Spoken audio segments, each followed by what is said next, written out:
안녕하세요. 옹긴과 드림의 최성홍입니다. 아까 아침에 녹음을 하다가 시간이 생각보다 한 번에 말이 안 끝나서 2부 할 겸 제가 지금 산스크리트 수업을 끝나고 저기 한국분하고 환전하러 가기 때문에 이야기하면 될 것 같습니다. 여기 제가 다니는 학교에 혼다, 이건 뭐지? 뭐 여간 이런 오토바이들을 끌고 다니네. 역시 이것도 이탈리카, 제 것도 이탈리카, 벤또는 중국 거, 요런 오토바이들이 많이 보입니다, 이곳에서.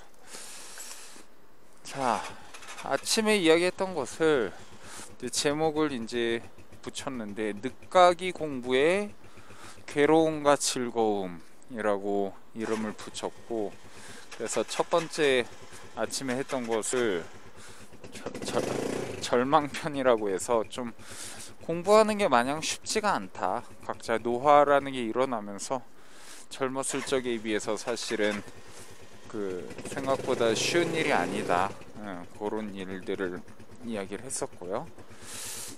이제는 그럼에도 불구하고 우리는 왜 공부를 하고, 공부의 즐거움이 뭐고, 그게 꼭 일찍 공부하는 것보다, 어려서 공부하는 것보다 나름의 장점이 뭐가 있을지, 그런 거에 대해서 어차피 1시간 정도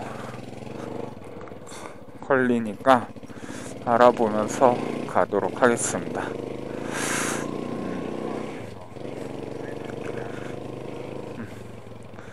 자, 저 친구가 또 여전히 있고요.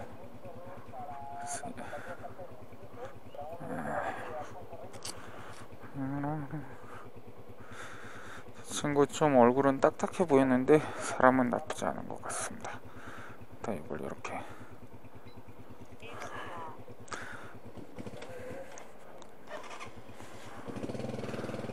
나가서 잠깐 멈추고 지갑을 세우고 가도록 하겠습니다.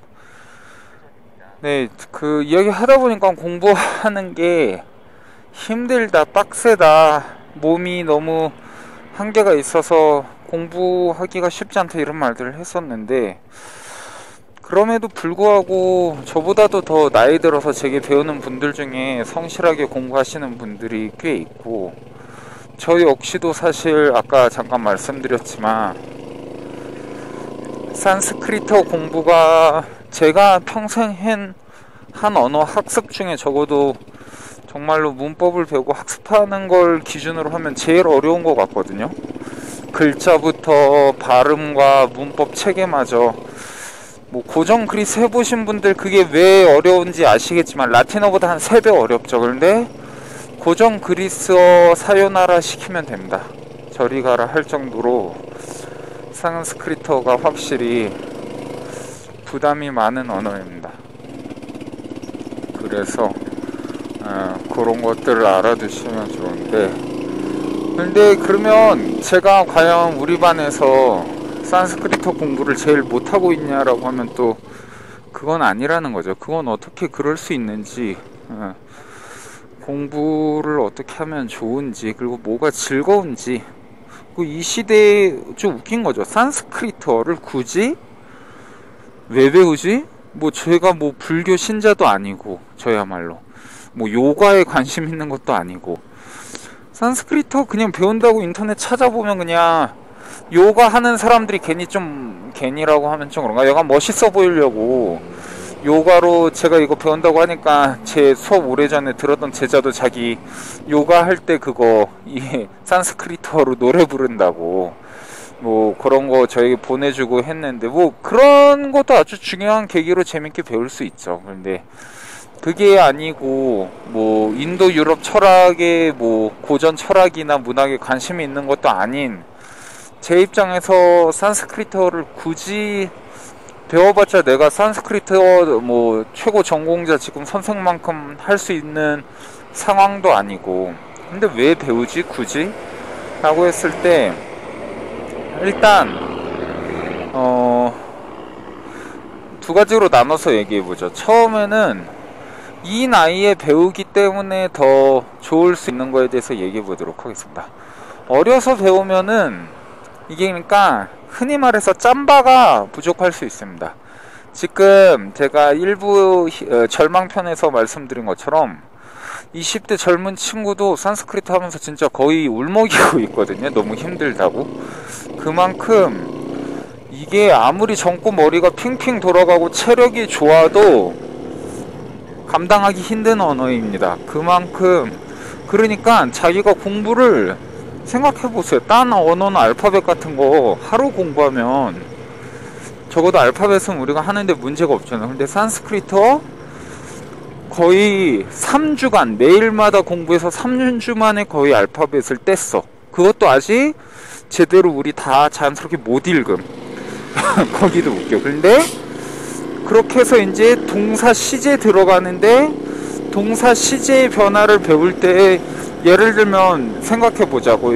그 불어나 스페인어 같은 것만 해도 동사 시제를 배울 때 여러 가지 요소들이 있지만 우선 배우는 거는 그냥 현재 시제에서 인칭별 변화 정도거든요. 인칭이 나는 어떻게 된다, 너는 어떻게 된다, 그는 어떻게 된다, 우리는 어떻게 된다, 너희는 어떻게 된다, 그들은 어떻게 된다. 딱 요거 6개 배우잖아요. 근데 일단 산스크리트어는 그 6개를 배우기 전에 그게 그러니까 어간, 그 동사의 중심이 어떻게 되고 꼬다리가 어미라고 하죠. 꼬다리가 어떻게 변하는지를 알려주면 땡이거든요. 사실 그게 근데 산스크리트어는 주제동사랑 무주제동사라고 해서 처음에 그 어간을 설정할 때도 어간이 그냥 어간에다 어미를 붙이는 게 아니고 어간 자체가 그 변화를 위한 동사의 그 기본 토대로 변화를 시켜줘야 돼요. 그러려면은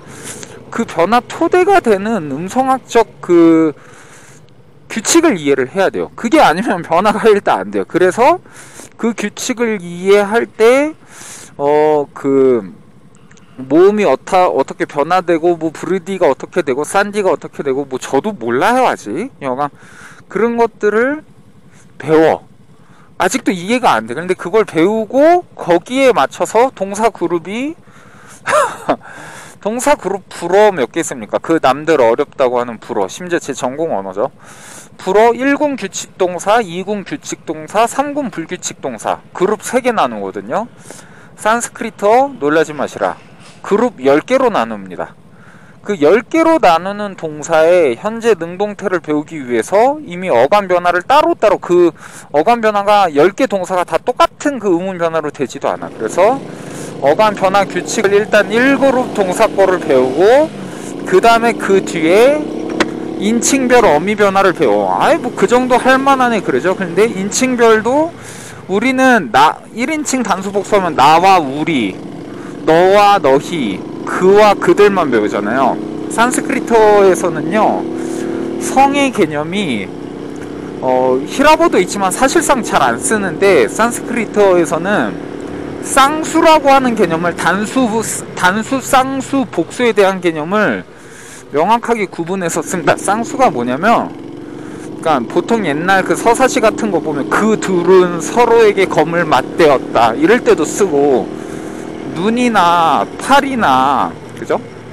눈이나 팔이나 다리나 한 쌍이잖아요. 요런 것들 표현할 때 쌍수를 되게 많이 씁니다. 그 다른 언어는 들어보니까 3수까지도 쓰는 언어가 있다고 하는데 여간 그래서 그 수에 대한 개념이 단순히 단수와 복수로 나누는 게 아니고 산스크리트어는 그 쌍수까지 배워요. 그래서 1인칭이 단수 복수로 끝나는 게 아니고 나와 우리 둘과 우리들로 나누고 너와 너희 둘과 너희들로 나누고 그와 그들 둘과 그들로 나눕니다. 그래서 결국은 6개가 아니고 그 9개의 동사 변화를 현재형 능동태 직설법 안에서만 그렇게 나눕니다. 그래서 그걸 배우는데 아직 저희 다 배우지 않고 이제 오늘 문법적으로 다 배워서 6시간에 걸쳐서 그 연습 조금 하고 숙제, 주말에 숙제를 많이 내주십니다. 이 양반은. 그래서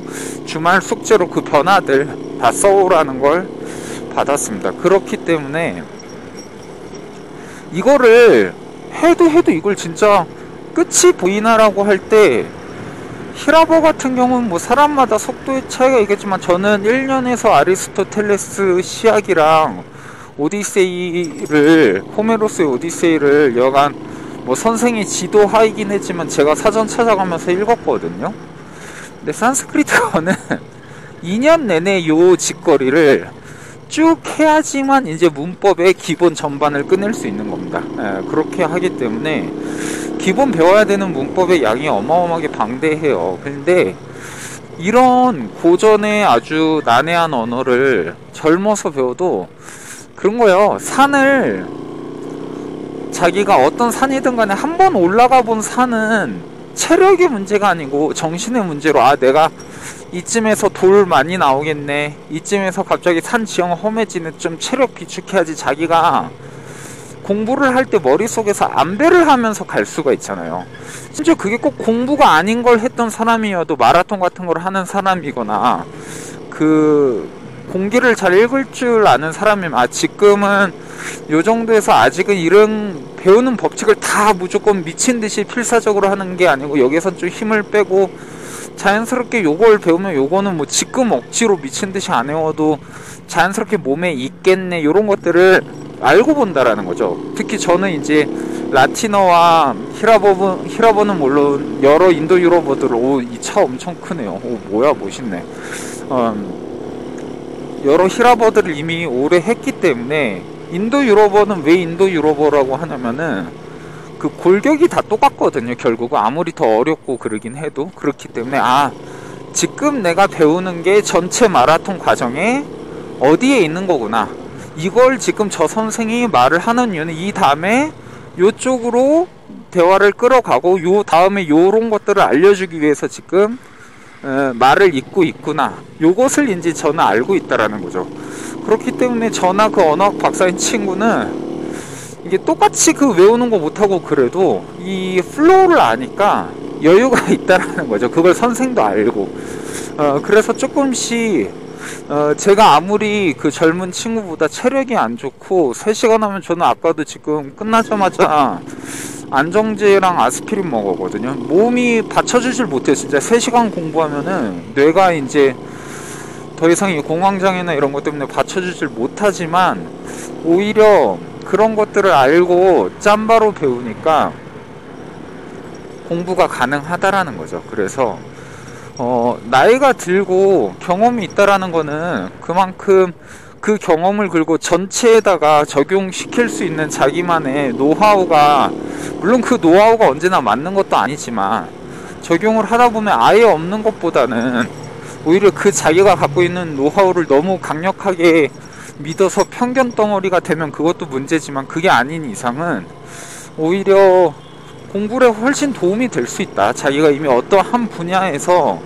전문가로서 일을 어느 정도 완성을 하고 그 플로우를 볼 줄 아는 사람이면은 공부도 그냥 마냥 무조건 주어진 것을 억지로 막 답습하고 외워야만 하는 사람보다는 전체 흐름을 볼 수 있기 때문에 공부가 쉬워질 수 있는 가능성이 높다라는 거죠.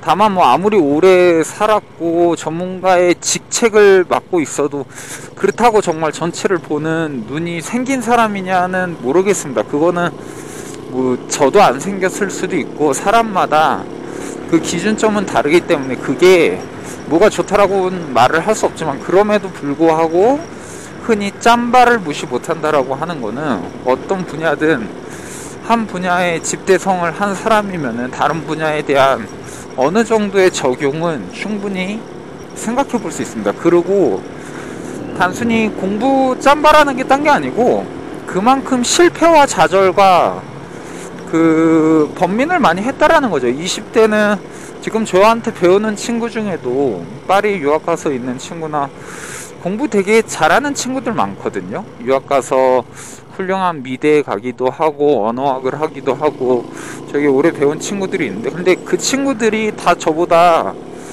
머리가 훨씬 좋고 그런데 불안함이 많아요. 그래서 자기가 지금 이렇게 공부를 해서 진짜 나중에, 왜냐면 모두가 돈이 많아서 공부하는 게 아니니까요. 특히 인문학을 하는 사람들은 내가 이렇게 공부해서 정말로 무언가가 될 수 있을까? 이렇게 공부해서 나는 남들처럼 잘 사는 집 사람도 아닌데 뭐가 나에게 남을 수 있을까? 저도 어느 특정 시기에 그런 고민을 아예 안 했던 건 아니겠죠. 근데 적어도 이제는 나의 40을 불혹이라고 하잖아요. 뭐 정말 제가 불혹이 될 정도의 사람인지는 모르겠지만 너무 그런 것에 일희일비하지 않고 공부라는 것을 자기의 삶으로 받아들일 수 있는 나이가 되다 보니까 지금 당장 이 공부가 어떤 결과물을 토해내고 이게 내 스펙에 도움이 되고 내 인간관계나 내 일에 어떤 앞으로 뻗어나가는 거에 도움이 되기 위해서 빨리 달성을 하고 그런 생각에서부터 조금은 벗어날 수 있게 되는 것 같습니다. 그렇기 때문에 대부분의 제가 여러 사람들을 오랫동안 가르쳐 봤는데 공부를 정말 잘하는 사람들은 뭐라고 해야 될까요? 공부를 잘하는 기준이 또 뭔지도 모르겠지만 어느 정도 자기가 자극을 받을 정도로의 모티베이션을 얻기 위한 두려움과 조바심은, 특히 20대 조바심은, 허영심은, 직접 허영심은 나쁘지 않을 수 있는데 결국 정말 자기만의 공부의 길에 접어들고 좋은 학자가 되는 사람은 자기 심지가 굳지 않으면 아무리 남들이 봤을 때 공부를 잘하고 그래도 자기 정신이나 몸이 망가지는 경우를 너무 많이 봤습니다. 그래서 제가 가르치는 사람 중에 지금도 친하게 지내는, 뭐 연락을 맨날 하는 거 아니지만 재벌 3세인 친구가 있거든요. 이 친구는 단순히 뭐 돈이 많다 그게 아니고 아버지가 엄청 뛰어난 학자예요. 그리고 그러니까 여유 있는 집에서 훌륭한 학자를 보고 자랐는데 이 친구가 그러면 돈을 정말 많이 쓰고 헤프게 사냐면 그게 아니고 저보다도 돈을 안 쓰는 것 같거든요. 그러니까 돈이나 그런 거에 애초에 관심이 없고, 근데 이 친구가 공부를 하면 아버지가 정말 위대한 학자고 그러면 타고난 머리도 엄청 좋나? 라고 하면 저는 그렇지 않다고 단언할 수 있거든요. 뭐 이 친구가 이제 한국에서는 남들이 좋다라고 하는 서울대를 갔고 뭐 재수를 해서 갔나 잘 기억은 안 나는데, 그러니까 공부를 어느 정도 잘하는 거 있겠지만 정말 공부하는 사람들 보면 야 쟤는 머리가 어떻게 저렇게까지 타고나길 잘 돌아가지? 어떻게 저런 생각이 곧장곧장 나오지? 어떻게 외국어나 문화 하나를 가르쳐주면 저렇게 쉽게 받아들이지? 저 말이 안 되는 유형의 사람들이 있거든요. 제가 프랑스에 가 있는 제 제자처럼 그 친구가 언어적 재능이나 이런 거 훨씬 뛰어나요. 그런데 그 친구가 정말 좋은 학자로 오래 남을 수 있을까, 아니면 재벌 3세가 오래 남을 수 있을까라고 하면 미리 알 수 없죠. 자기가 어떻게 자기를 단련하냐. 공부라는 건 사실은 단순히 지식을 많이 아는 것보다 그런 자기 단련의 문제라고 저는 생각을 하거든요. 근데 그 단련을 어떻게 하냐가 앞으로 저희에게 놓여진 공부의 어떤 길이라고 저는 생각을 하는데, 거기에 있어서 재벌 3세 친구는 이미 아버지나 주변에 너무 뛰어난 학자들을 많이 봐오니까 자기가 단순히 재능이 뛰어나고 이런 걸 별 생각을 하지 않습니다. 그냥 아버지를 봤듯이 주변에 뛰어난 학자들을 봤듯이 일희일비하지 않고 지금 자기가 공부를 할 때 얼마나 잘하는지, 얼마나 빨리 배우는지 이런 거 고민을 안 하더라고요. 그냥 무작정 해요. 언어에 대한 재능도 솔직히 없었거든요. 그런데 그냥 꾸역꾸역 했어요. 그렇게 꾸역꾸역 해서 나중에 불어를 이제 정말로 텍스트를 이해할 수 있는 어떤 수준이 되는 걸 보면서 이 마음가짐을 잘 쓸 수 있는 게 어릴 때부터 그런 마음 공부가 돼 있다라는 거 흔치 않은 거죠. 그게 정말로 유전적인 문제인지 가정교육인지는 모르겠지만 그런 것들을 적어도 나이와 함께 자기의 삶을 반성하면서 산 사람이라고 가정할 경우 치기 어린, 너무 조바심 크고 미래에 대한 불안이 많은 젊은, 아니면 아직 자기라는 게 무엇인지도 자기의 미래가 무엇인지도 모르는 사람보다는 일단 마음이 차분하니까 사실 공부하다가 공부 못하는 대부분의 경우 보면 속이 시끄러워서 딴 생각만 많이 하잖아요. 그런 게 적습니다. 그래서 그냥 오늘도 내일도 공부할 수 있는 자기의 몸, 아직도 저도 공부 3시간밖에 못한다고 하지만 그래도 뭐 1시간도 못하는 것보단 3시간을 공부할 수 있는 여전히 육체와 정신이 기동이 된다라는 것에, 그리고 그 남은 시간들을 내가 좋아하는 것들을 보고 좋아하는 사람들과 보낼 수 있다라는 것에 그냥 감사하면서 공부할 수 있는 것들을, 저도 20대라면 이런 것들을 감사해 하지 못하겠죠. 왜 남들은 더 체력도 좋고 돈도 많고 가정도 좋고 좋은 가정에 좋은 인간관계, 인맥도 좋고 학벌도 좋고 그런 곳에서 난 뭐 하지? 이런 고민을 누구나 남들보다 비교급으로 따지다 보면 생각을 할 수밖에 없겠죠. 그런데 그러지 않고 공부할 수 있는 힘, 그게 적어도 어른이 돼서 공부를 하는 사람의 장점이 아닌가? 라는 생각을 합니다. 자, 거기까지가 첫 번째, 나이 들어서 공부할 때의 장점에 대한 저 나름의 사실 지금 운전하면서 가서 조금 이 말이 헛돌 수 있지만 제 나름의 생각이었고요. 그럼 두 번째로 공부를 대체 왜 그렇게 힘들게 하냐? 공부가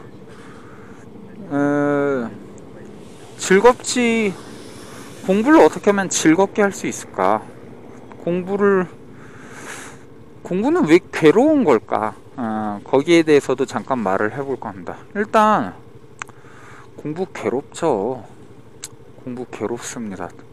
그래서 공부를 한다라는 거는 어떤 공부든지 간에 저는 좀 공부의 개념을 넓게 잡고 있는데, 그게 마음 공부든 머리 공부든 사실은 다 똑같은 자기에 대한 공부라고 저는 생각을 합니다. 일종의 자기 단련으로 공부가 쿵우랑 같은 거기 때문에 단순히 뭐 남들보다 어떤 문제를 더 빨리 풀고 뭐 그런 것도 어느 순간은 좋을 때도 있겠지만, 사실 공부라고 하는 거는 자기가 삶을 살아갈 수 있는 힘이 되고, 그게 되지 않는 공부는 뭐 누군가에게 인정을 받을 수 있는 순간도 있겠지만 결국은 아무리 뛰어난 업적이어도 자기를 망치고 행복하지 못하게 하는 것 같습니다. 그렇기 때문에 어떤 공부든지 간에 자기를 조탁하고 자기를 단련하면서 자기 나름의, 그게 어떤 누구에겐 신념이 될 수도 있고 누구에겐 신앙이 될 수도 있고 누군가에겐 아름다움이 될 수도 있고 누군가에겐 선함이 될 수도 있겠지만, 그것을 완성하기 위해서, 완성을 할 수 없을 것 같아도 완성하기 위해서 매일 조금씩 단련해 나가는 게 저는 공부라고 생각하고, 그렇기 때문에 공부는 특별히 잘하는 기질이나 이런 건 저는 없다고 봅니다. 공부, 예를 들면 저희가 그냥 학교에서 적당히 좋은 학교 가고 그런 걸 이제 대부분의 사람들은 공부 잘하네, 언어 잘하네 이 정도로 생각하고, 그냥 발음 좀 남들보다 빨리 잘하고 막 외국 가서 막 친구들 만나면 뿅뿅뿅뿅 거리고 그런 것들을 외국어를 잘한다, 공부를 잘한다 이런 식으로 보는 분들이 많은데, 뭐 그것도 잘하는 거겠죠. 좋은 걸 수도 있고. 그런데 실제 공부라는 건 단순히 그런 기능적인 것이어야 할까? 그리고 반대로 말하면 그런 기능적인 것에 우리는 언제까지 예속돼 있어야 될 거라고 했을 때, 이미 특히 언어 공부나 산스크리트어나 이런 걸 왜 굳이 제가 하죠? 이미 AI가 나보다 훨씬 잘하는데? 그렇지 않나요? 예를 들면 저는 지금 전문 프랑스어, 독일어, 스페인어, 일본어 문학 번역가예요. 그러면 뭐 그 기준을 어떻게 볼지 모르겠지만 그 번역가로 제가 출판사에서 계속 일을 받아서 살고 신뢰를 받고 일을 한다라는 건 뭐 그 신뢰도 뭐 어느 정도인지는 모르죠. 그런데 적어도 뭐 그걸로 먹고 살 일이 끊기지 않고 제가 원하는 일들을 계속 하고 있다라는 것은 아예 뭐 사기꾼은 아닐 수 있겠다라는 거겠죠. 그러면 그런 놈들을 전문가라고 하죠. 실제 전문가들이 얼마나 실력이 있는 건지 사기꾼인지 그것도 나중에 한번 말을 해보고 싶긴 하지만, 여하간 적어도 저는 언어를 업으로 전문가라는 행세를 하고 사는 사람이면 엄청 잘할까요? 아니면 뭐 서울대 불문과 교수가 진짜 불어 미친듯이 잘할까요? 그 잘하는 기준이 뭐냐라고 하는 거에 따라 다르겠지만, 그렇게 여러분들이 생각하는 것처럼 모두가 발음을 보면 막 네이티브 화자 같은 것도 아니고 모든 그 어디 막 뭐 누칼협 막 이런 단어들을 다 아는 것도 아니고, 사실은 아는 것보다 자기 전문 분야에 대해서 남들보다 좀 더 알 수는 있겠지만 모르는 거 투성이에요. 모르는 거 투성이고 자신 없는 거 투성이거든요. 그걸 얼마나 더 솔직하게 인정하고 공부를 할 수 있느냐가 사실은 더 공부하는 사람으로서 중요한 어떤 기질일 수도 있고. 이게 왜 이렇게 막히는 거야? 그리고 특히 이제 저처럼 여러 언어를 하면 여러 언어를 하는 건 좋은데, 그만큼 그 한 나라의 여러 가지 정보에서 멀어지다 보면은 우리가 그 농담으로 뭐 늘지 않는 뭐 불어 멀어지는 영어 뭐 까먹는 한국어에서 영계국어 화자가 된다고 하잖아요. 그 수준의 차이는 있겠지만 전문가랍시고 행사하는 저 역시도 영계국어 화자에 지나지 않습니다. 어떤 언어도 저에게 완벽하지 않고, 하지만 그 언어를 자기가 좋아하면서 사랑하면서 조탁을 함으로써 적어도 그 언어를 사랑할 수 있는 자격을 가질 수 있다라는 거겠죠. 그게 이제 언어를 배울 때 중요한 점이고, 그게 아니면은 이미 제가 10월에 저기 어디 안동에서 세계인문학 포럼이라는 행사에 참여를 하는데, 거기에서 이미 놀라운 게 그 통역을 안 맡기더라고요. 그 인간에게. 저는 통역도 그냥 제가 맡을까 했는데 통역을 안 맡겨요. 그러면 이게 뭐지라고 했는데 AI에게 통역을 맡깁니다, 이번 경우에. 근데 그게, 저는 AI를 실제 아주 적극적으로 쓰고 있는 사람인데, 이미 저는 이제 현업에서 통번역가들을 많이 보잖아요. 이미 AI가 저는 충분히 대체할 수준에 이미 근접해 있거나, 어느 부분에서는 이미 그걸 자기가 디렉션만 잘 내려주면은 이미 웬만한 인간 통역가랍시고 하면서 오역을 난무하는 사람들보다 훨씬 뛰어나다라고 생각을 하고 있습니다. 그래서 근데 그거를 이제 어떻게 디렉션을 잘 내려주냐의 문제인데, 과연 지금 AI 인문학 통역기가 제가 이제 갔을 때 어느 정도의 그 퍼포먼스를 보여줄까는 기대하고 있습니다. 한번 궁금해서 그거를 직접 경험하면 어떤 통역 프로그램을 쓸지 뭐 그런 것도 모르겠는데 한번 좀 보려고 하고 있고. 그래서 결국 언어는 산스크리트어, 저 아까 말을 했죠. 문법만 배우는데, 문법을 배워서 적어도 한번 개념을 돌리는데 2년이에요. 근데 AI 2년 배웠다 쳐요? 그럼 단어 배우고 문장 읽고 텍스트 하나 제대로 읽으려면 한 5년 걸리겠죠. 그런데 그 5년의 시간을 쓸 필요가 없이 요새 AI한테 모든 어원 다 물어보면서 약간의 기초 문법 지식만 있으면 그냥 텍스트 원문 요새 비교되어 있는 거 되게 많거든요. 이미 다 번역이, 고전어들은 산스크리트어나 히라버나 라틴어는 이미 어디 사이트 가면은 모든 텍스트가 대역이 돼 있고, 그 대역도 클릭하면은 다 알 수 있어요. 이 단어는 이렇게 번역된 거고 이건 이거고. 그러니까 조금의 문법 개념만 알면은 사실 더 이상 공부를 안 해도 돼요, 극단적으로 말을 하면. 그리고 그쪽이 훨씬 효율이 좋고요. 그냥 예를 들면 산스크리트어를 저는 학교에서 공짜로 배우고 있지만, 공짜가 아닌 곳에서 배우려면 얼마의 돈을 써야 될까요? 그리고 돈이 아니고 직접 일을 하는 사람들은 알겠지만, 직업을 갖고 있는 분들은 그 배울 시간에 자기 능력을 살릴 수 있는 일을 하면 얼마의 돈을 벌 수 있을까요? 그러니까 그거를 생각하면 어떤 언어든 배우는 건 손해예요. 자기 인생에 경제학적으로 보면은 그 시간을 딴짓을 하고 그냥 빨리 더 급속도로 발전하는 AI를 프리미엄 회원 돈을 내는 게 그 모든 노력과 결과물을 상쇄할 수 있다라는 거예요. 이미 저희는 언어 때문에 공부를 잘해도 외국어가 안 되면 서울대에 가지만, 이미 이걸 법적으로 어떻게 할지는 모르겠지만 거의 통역 수준도 아주 올라가 있기 때문에 그냥 그런 법만 바뀌면은 AI 그 통역기를 써서 머리만 좋으면은 어느 나라 어권의 대학에도 갈 수 있다라는 거죠. 그렇기 때문에 외국어가 더 이상 그렇게 중요하지 않은 시대로 어떤 표면적으로 보면 올 수가 있죠. 그럼 그런 시대에 나는 왜 공부를 하고 있고, 뭐 지금까지 공부를 한 건 그걸 모르는 시대에 살아서 그렇다고 쳐요. 그럼 왜 산스크리트어를 이제 와서 또 그 뭐 공황장애니 뭐네 엄살 떨면서 일주일에 12시간 뭐 복습 시간까지 하면 더 쏟아야 되겠죠. 최소 복습을 부끄럽지만 잘 안 하지만 3시간 한다 치고 15시간이라고 합시다. 일주일에 15시간씩 2년을 공부를 하면은 공부하는 시간만큼 돈을 까먹는 건데 그걸 왜 해야 되지? 라는 것들을 물어보는 거죠, 스스로에게. 근데 그랬을 때 공부라는 거는 그냥 그 어떤 결과에 집중을 한다기보다 공부를 하면서, 그리고 공부를 잘한다라는 경험은 아까 말을 하다가 좀 말이 샜는데 그건 것 같아요. 제가 보는 공부를 정말 잘하는 사람은 자기 자신의 약점과 강점을 부끄러움 없이 받아들이고 이해하고, 그게 뭐 언어일 경우는 나는 남들보다 발음이 좀 안 되는 사람이야, 나는 남들보다 이해력이 좀 딸려서 문법을 잘 이해를 못하는 사람이야, 이런 거 있을 수 있잖아요. 그럴 때 그런 어떤 자기의 장단점을 이해를 하고 난 약점이 있으니까 안 돼가 아니고, 그럼 이런 약점이 있는 나로서는 어떻게 공부를 하면 이해력이 딸리는데 문법을 더 잘 배울 수 있을까?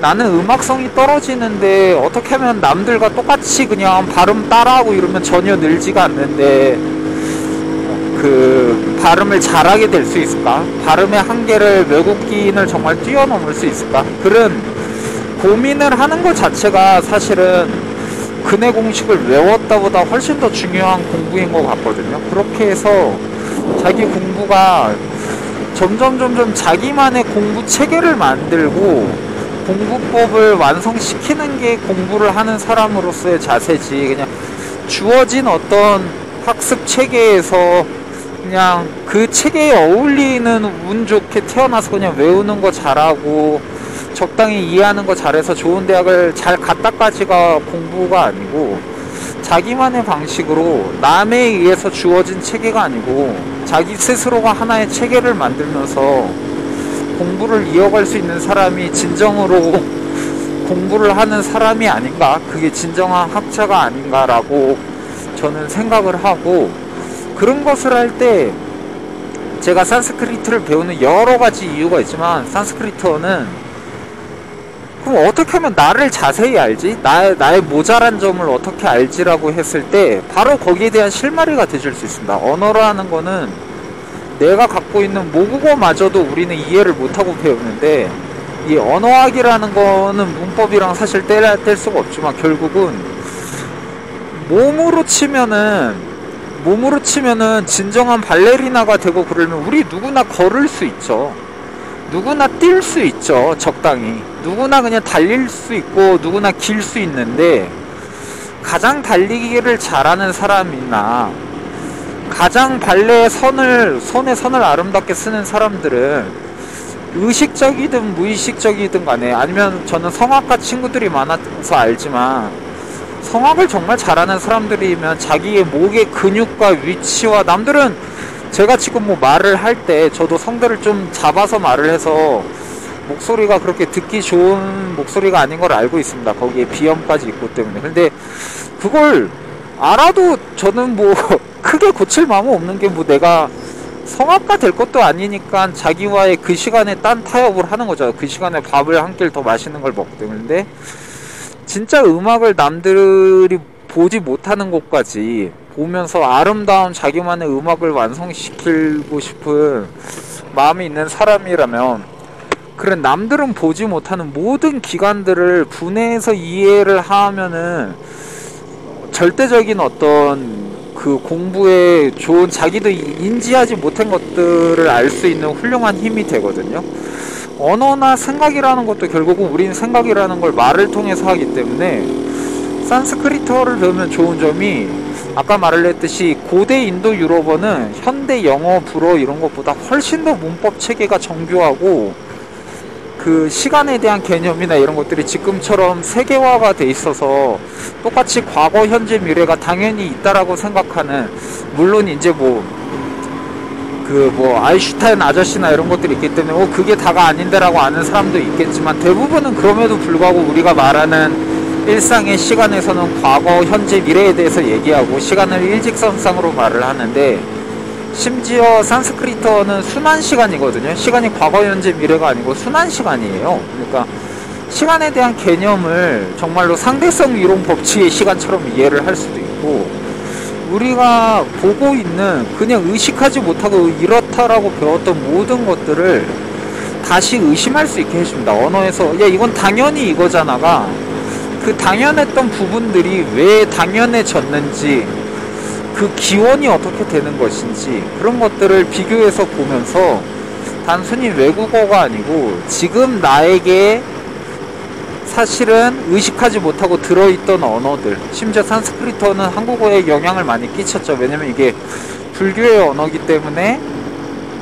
한문을 통해서, 이 불교 문화를 통해서 저희 세계에 이미 영어 이전에 가장 인도 유럽어로서 오랫동안, 뭐가 떨어졌네요, 오랫동안 그 한국어 화자에게 영향을 미친 언어라고 봐도 틀림이 없겠죠. 그렇기 때문에 그런 산스크리트어를 배우면은 그동안 내가 몰랐던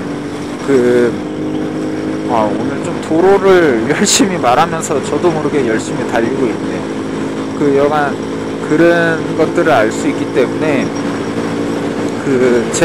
저는 고전에 관심이 없거든요. 사실은 고전 철학에도 관심이 없고 고전 문학에도 관심이 없고 저는 근현대에 관심 있는 사람이기 때문에, 하지만 제가 배우고 있는 근현대의 언어와 문화와 사유라는 것들을 의식하지 못하고 그냥 당연하다면서 사실은 내가 보지 못하는 것들을 볼 수 있게 해주는 극강의 언어가 산스크리트어라는 거죠. 그래서 근데 그 언어를 그러면 더 빨리 배우고 싶고 그러냐면 그런 게 아니죠. 왜냐면 어느 정도 자기가 한 분야의 전문가가 되면 그 분야가 좀 재미가 없어요. 왜냐면 제 입장에선 솔직히 저는 이제 문학 번역이나 이런 쪽에서 남하고 별로 더 이상 뭘 나누거나 이런 마음도 좀 적게 들고, 그냥 이미 내가 아는 곳에 진짜 평생 공부를 멈추지 않고 끊임없이 오직 자기만의 길을 위해서 공부를 해나가는 전문가가 몇이나 있을 거라고 하면은 저는 정말 재미없는 분야라고 생각하거든요. 번역이나 이런, 특히 문학이나 출판 번역가나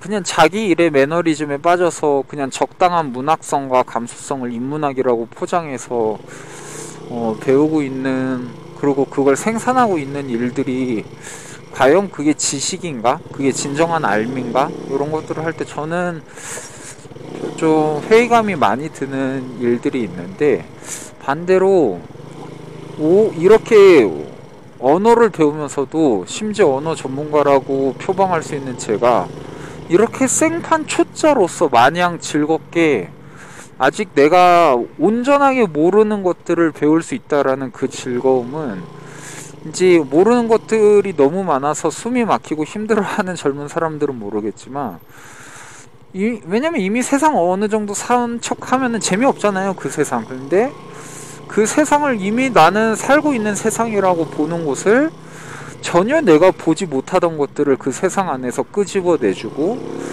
새로운 의미를 부여할 수 있게 해주는 공부가 있다?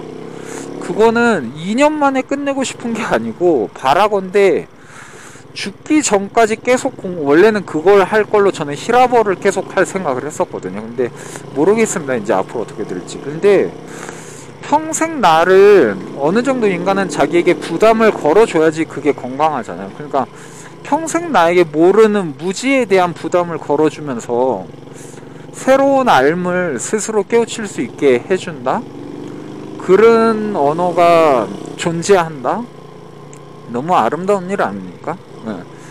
여간 그런 생각을 하다 보면은 언어 공부라는 게 단순히 결과를 잘 하고 그런 것보다도 이미 앞으로도 내가 배울 게 남아있다라는 것을 즐거워할 수 있는 어른의 공부가 될 수 있지 않을까라고 생각합니다. 이미, 왜냐면 다 뻔하거든요, 어느 정도의 공부라고 하는 건. 그런데 그렇지 않을 수 있는 공부로서 산스크리트어는 제게 너무나도 매력적인 공부고, 그래서 이 공부를 사실 이번에 와하카 놀러 갔을 때 인터넷으로 수업 듣는데 너무 힘들더라고. 이게 제가 스페인어가 모국어가 아닌 상태에서 인터넷으로 들으면 음질이 떨어져서 집중도 잘 안 되고, 원래도 제가 좀 공황장애 핑계도 있지만 집중을 잘 못하는 편인데, 그래서 이 2년 과정에서 제가 한 학기만 하고 이제 한국에 돌아가야 되는데 과연 인터넷으로 계속 들을 수 있을까? 그렇다고 굳이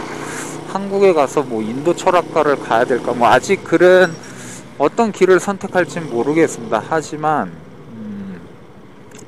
지금 자체는 산스크리트 너무 힘들어요. 끝나고 보면, 그러니까 안정제 먹으면서 공부를 한다라는 게 말이 됩니까? 어찌 보면 이상하잖아요. 자기를 학대하는 방식인데, 근데 어떤 고행이라고 하죠. 어떤 자기를 담그고 그 담금질을 하고 단련시킨다라는 게 일종의 마저키스트인 거죠. 자기를 괴롭히면서 부단히 자기를 담금질을 하기 때문에 그 이전에는 보지 못했던 언어의 신비들이 내게 열린다.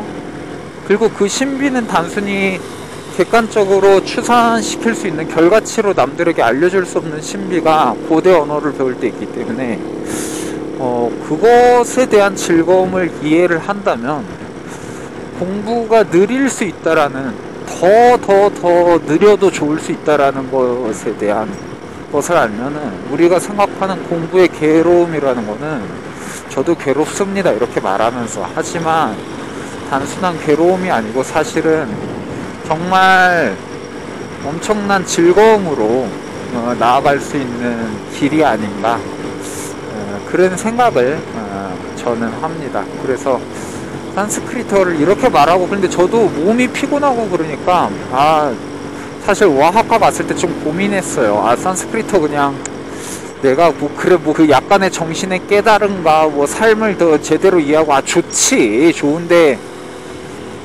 그거 안 해도 그냥 적당히 친구들하고 잘 놀고 사는데 뭐 그냥 좀 그만둬도 되지 않을까, 이런 생각 자주 듭니다. 자주 드는데, 그래도 사람들과 같이 이야기하면서 오늘도 별거 아닌 공부의 진도를 나가면서 서로 즐거워하는 그 도반이라고 해야 되나, 같이 공부할 수 있는 친구, 그 멤버들이 되게 좋아요. 선생도 너무 인격적으로 훌륭하고 같이 배우는 사람들도 저는 너무 좋습니다. 그래서 앞으로도 가능하면 지금 배우는 친구들과 2년 공부를 계속 이어서 가고 싶다라는 생각을 솔직히 좀 하고 있습니다. 그런데 뭐 앞으로 어찌 될지 모르겠지만 그렇습니다. 그게 오늘 2부 늦가기 공부의 괴로움과 즐거움에 대해서 조금 이야기를 해보고 싶었고요.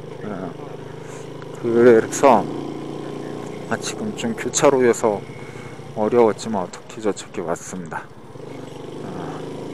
그 즐거움을 앞으로도 좀 이렇게 두런두런 논아드리면 좋겠습니다. 물론 저는 불교쟁이도 아니고 요가쟁이도 아니기 때문에 여러분들이 아는 거하고는 전혀 다른 공부를 하고 있지만, 그래도 여간 그렇습니다.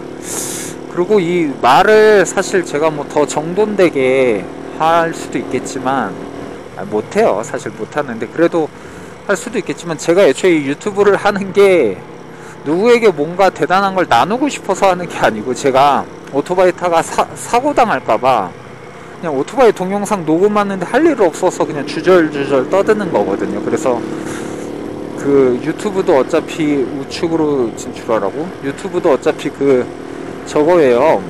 아무런 편집 안 하는 거, 제 동영상 한 번이라도 보신 분들 알 텐데 아무런 편집을 안 하고 있죠. 그냥 올리는 거거든요. 그냥 생각나는 거 주절주절 거리면서. 그래서 뭐 그런 어떤 포맷이어도 관심을 갖고 들어주시면 그냥 감사한 거고, 그래서 대부분 모르는 사람을 팔로우를 만드는 게 목적이 아니고, 사실은 이미 제가 남들에게 연락을 잘하는 편도 아니고, 그런데 많은 친구들과 멀어져 있기 때문에 뭐 이런 거로라도 가끔 저 새끼 또 아직도 헛생각하면서 지 좋은 맛에 잘 살고 있네, 이런 것들을 그냥 인사차, 친구에게 안부차 소식으로도 전할 수 있으면 좋다라는 생각에서 하는 거기 때문에 그냥 즐겁게 들어주시면 되겠습니다 라고 하고, 오늘 동영상을 끝낼 것 같지만 아직 13분이 남았는데 뭐 13분 다 채울 필요 없겠죠. 이 환전하러 가는 거기 때문에. 그러면은 또 다음 시간에 또 다른 이야기 올려보도록 하겠습니다. 오늘 들어주셔서 감사합니다. 끊겠습니다.